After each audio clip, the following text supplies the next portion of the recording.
Beberapa hari ini saya didepak dari beberapa WhatsApp grup dan banyak juga di mana saya keluar sendiri dengan sukarela. Hal tersebut karena saya sering menulis soal dinamika politik pun juga berbagai kebijakan pemerintah yang lain. Hal itu nampaknya dianggap melanggar peraturan WhatsApp grup. Beraneka ragam WhatsApp grup, ada yang hendak membangkitkan spiritual Nusantara, ada yang hendak mengangkat kebudayaan nasional, revolusi, penegakan hukum, pembahasan persoalan kebangkitan Islam dan lain sebagainya. Nampaknya banyak yang tidak sadar dan tidak memahami bahwa lebih dari 90% pilihan hidup masyarakat ditentukan oleh sistem dan kebijakan yang dijalankan oleh penguasa di negara yang katanya demokratis ini. Bahkan sudah berjalan lebih dari 1 tahun yang lalu, untuk bernapas pun kita sebagai rakyat harus membayar seharga 1 buah masker.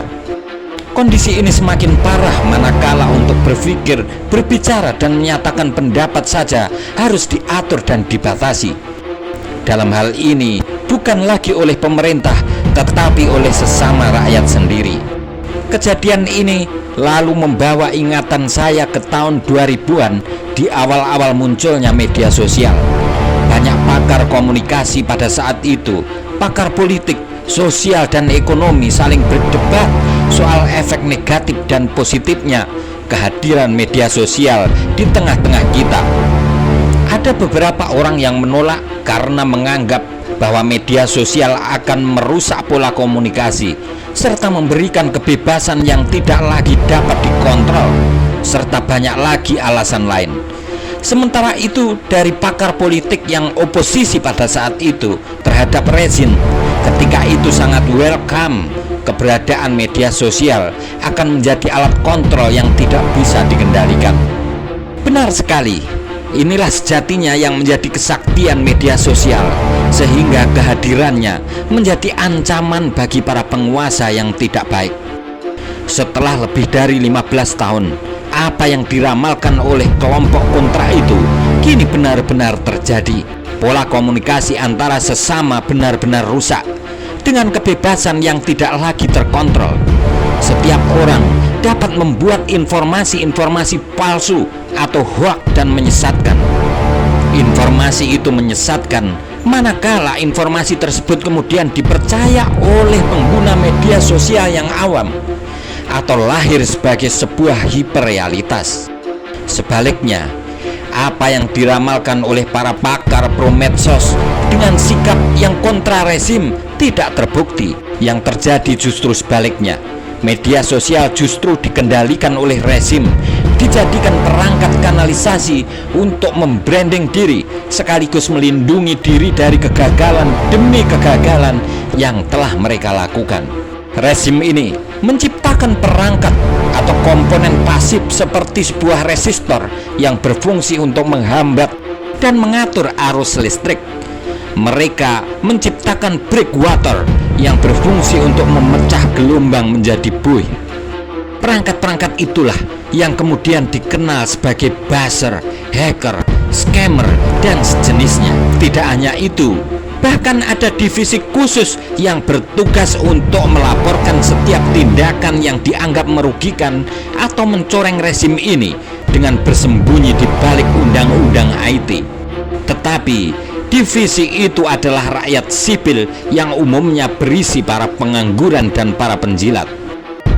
Rusaknya pola komunikasi di media sosial salah satunya ditandai oleh ketiadaan relasi aku-engkau, tetapi nyaris satu arah dengan aku. Hal itu semakin diperparah pada saat para pengguna media sosial hanya melakukan share atas berita-berita yang kadang-kadang sudah kedaluarsa. Parahnya lagi, berita-berita itu justru bersumber dari breakwater yang telah diciptakan oleh rezim. Nyaris tidak ada lagi analisa dan tempat berpikir.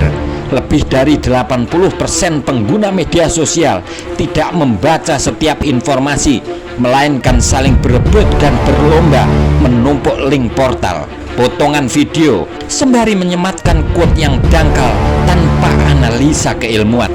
jarang hal itu menyebabkan terjadinya perdebatan di dalam menanggapi informasi-informasi yang demikian. Lalu mereka, para pengelola medsos ini, berlaku seperti pemerintah, melarang tulisan, melarang ini dan melarang itu tanpa melihat isinya. Inilah sumber kekacauan, dan kekacauan semacam ini sangat dipelihara dan dikembangkan untuk menutupi kekacauan yang sebenarnya terjadi di dunia nyata. Media sosial justru menjadi bagian dari hambatan. Tidak ada lagi pengaderan, tidak ada lagi transformasi ilmu pengetahuan, tidak ada lagi relasi aku engkau yang berguna untuk menemukan sebuah solusi dari permasalahan bersama di negeri ini. Sejarah mencatat bahwa setiap perubahan sosial dimulai dari ketegangan antara kawula dengan penguasa. Tapi saat ini yang terjadi adalah ketegangan antara kawula dengan kawula, rakyat melawan rakyat melalui platform-platform media sosial, dan tak jarang berakhir ke meja hukum. Sejarah perubahan harus dimulai dari ketegangan antara rakyat versus penguasa yang zalim lewat pengaderan, konsolidasi, transformasi ilmu pengetahuan dan moral.